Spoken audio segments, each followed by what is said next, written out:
Alright, ladies and gentlemen, I'm here on the channel. I'm here to talk about some wrestling news. I'm going to get just straight into it. There's probably be a lot of news that I haven't covered any in a few days. So let's get right into it here. So first thing we'll talk about is Bryan Danielson. Tonight at AEW Forbidden Door. On a historic night. And AEW for the Forbidden Door pay-per-view was really good. But unfortunately, some bad news for Bryan Danielson. He thinks he fractured his forearm at Forbidden Door, and he expects to miss 6 to 8 weeks, which really awful for Bryan Danielson. He's injured. So let's get to the article here. He suffered the injury in the main event against Okada, and during the media scrum with Tony Khan, he revealed that he and the AEW media staff believe he suffered a fractured forearm. So he's going to be out 6 to 8 weeks with a fractured forearm, and he'll be sidelined 6 to 8 weeks, he revealed, in the main event. He said he knew he was injured during the match, but he wanted to push through and finish the bout. That just shows the toughness. Even with a fractured forearm, he wanted to finish out the match. And he noted that the injury occurred when Okada landed the top rope elbow, and said he didn't have his elbow in a safe space. So he didn't have his elbow in a safe space from where Okada hit the elbow. But that really sucks for Bryan Danielson, man. They fractured it. Hopefully he'll be back for Wembley though, at All In. But he wants to wrestle Okada again and break his arm, even during the media scrum. But what's this going to do for Blood and Guts that he suffered a fractured forearm? But I wish him a full recovery. What does this do for Blood and Guts? What does this do for Wembley Stadium? But I think it's in 9 weeks, which is good. Because the recovery time is 6 to 8 weeks, and Wembley's in 9 weeks, so as long as there's no setbacks, he should just barely be cleared just in time for Wembley.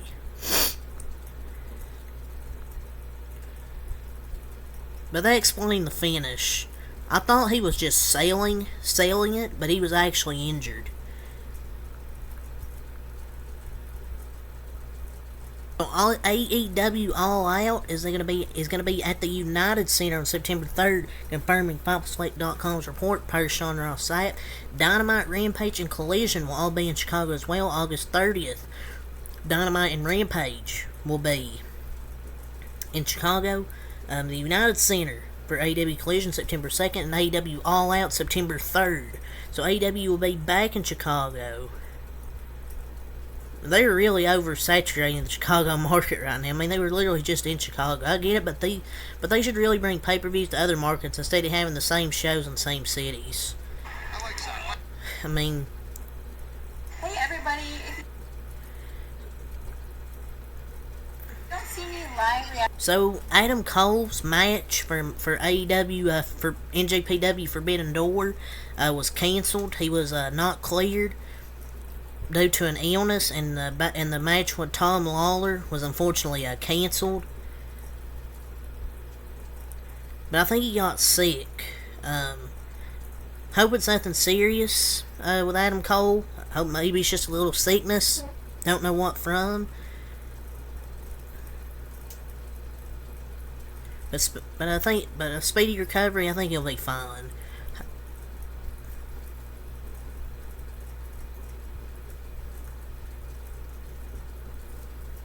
So we got some really good news here about Randy Orton. From Kurt Angle, he said on his podcast, Randy Orton's recovered from back surgery, and I think he's going to come back pretty damn soon. So he said this on the Kurt Angle podcast, and he provided an update. And remember in 2022, Fightful Select reported that he underwent a fusion in his lower back. In the most recent episode of his podcast, he said, provide an update saying that Randy is recovered from back surgery and believes he'll return very soon. It's unknown if or when he'll return to the ring, but I'm really excited when Randy Orton comes back. I don't know when he's going to come back, but hopefully it's soon, because I really want to see Randy Orton come back. I'm hoping Money in the Bank, but I don't think so. But this is a good update from Kurt Angle on his podcast. So it sounds like he's coming back very soon.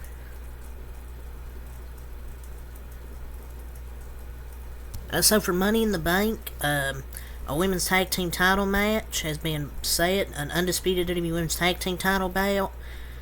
Ronda and Shayna versus Liv Morgan and Raquel. Said on the SmackDown review, I think. Who cares? For real tag team, can't beat Shayna and Ronda. Why would I want to see a makeshift tag team win the titles right back? I mean, it just wouldn't make sense. So, as I done in the SmackDown review, ranted about Vince McMahon making some changes and putting the title Vince McMahon something about SmackDown. I don't know what I put again. I think I said something like putting the title or something like that he makes drastic changes. So I wanted to give a report on that, and per Sean Ross Sapp that night, SmackDown did get Vince. A lot of changes were made. The triple threat match was scrapped between LA Knight, Butch, Santos. Becky versus Bayley was scrapped from the show.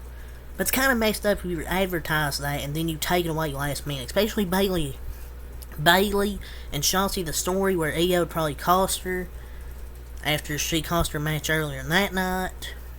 And Io accepted a challenge for her. But Vince McMahon doesn't care what happened the week before. He doesn't care about stories. He randomly booked Charlotte versus Lacey Evans.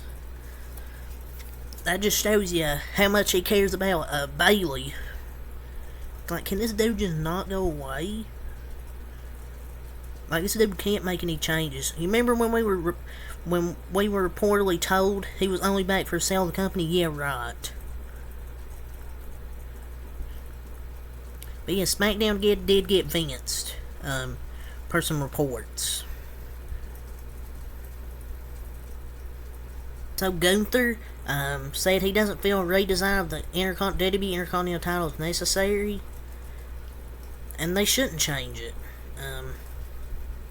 I really like the white strap IC title from a few years ago, but they shouldn't change this. I mean, there's no point. It's grown on me because of Gunther having the belt. I just don't think a design is necessary for the title. So, we have more to talk about Vince McMahon. WWE stars were frustrated after Vince McMahon made changes to SmackDown. Well, no shit. I better guarantee some of those stars where Santos Escobar got completely just removed from the show. Bayley, Shotzi, you have to know how they felt. They're probably mad. Bayley was even doing local media. No, match gets scratched. And everybody's like, oh, it was a good show. No, it wasn't. If you're not If you're not a wrestling fan, if you think that was a good show, that shit was terrible.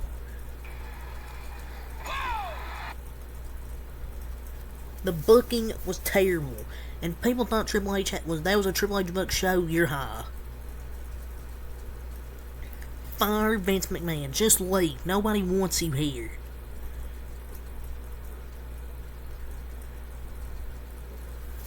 And people say, oh, this clickbait. Oh, the dirt sheets really need something new. Vince McMahon literally changed the script. I mean, I don't know what people aren't seeing. If people thought it was a good show, they must not know what they're watching. I mean, let's get into the article here. Now, the days after Vince McMahon made notable changes to the format of Monday's episode of WWE Raw, he made notable changes, and he did so yet again on SmackDown. And there were several changes, such as Bayley and Shotzi getting taken out, Cameron Grimes versus Baron Corbin. You have to know how they felt. They probably were frustrated as well. And Santos versus Butch and LA Knight, and Butch got took off the show, and Santos. Instead, Knight wrestled Rey Mysterio in a kind of a sloppy match, but LA Knight got a clean win. The Charlotte Flair was added to the card. Why did we need it? And there were significant changes to the version of the show that existed Friday morning. I guarantee you Triple H, well, his script before that had a good show. Or a serviceable show. I mean, and there was the recent tweets that confirmed the report by WRKD Wrestling. In the same case for Raw. Well, no shit, talent was frustrated. Just that. A former WWE star confirmed she's retired. And there's been speculation AJ Lee, after she posted some photos in her tremendous shape, that she knows she's been bulking up and that people have been speculating, but she confirmed she's busy. She's been filming scenes for season 2 of The Hills TV show that airs on Stars. I miss her in WWE, but retirement in sports doesn't mean much in sports anymore. I know she says she's retired, but Tom Brady said he retired and then he unretired. Everybody says they retire and then they come back. She'll come back eventually. I'm calling it now. Because people will say they retire and then they'll come back. It's going to happen. Eddie Kingston made some full comments to Fightful.com. He commented on his CM Punk's return to AEW, and I think this is very telling comments towards some wrestling dirt sheets, Dave Meltzer. But the locker room, he said, is not divided, not the people I hang out with. Punk's going to do what Punk does, and if whatever Punk does helps this company, no one can say anything. And Eddie, of all people, saying this means something. And he sounds like a man that wants to make some money, just refreshing. But that tells you something, Dave Meltzer. Locker room's not divided, it's just a CM Punk smear campaign. Still, from Dave Meltzer, his good boys, the Young Bucks.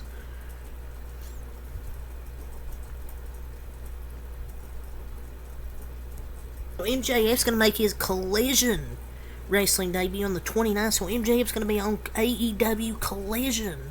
He was just on Rampage, now he's on Collision, so they're making MJF work every show. Which is crazy. So, Fightful's Alert reports that Ray is now back on the road with AEW after being gone for a few weeks.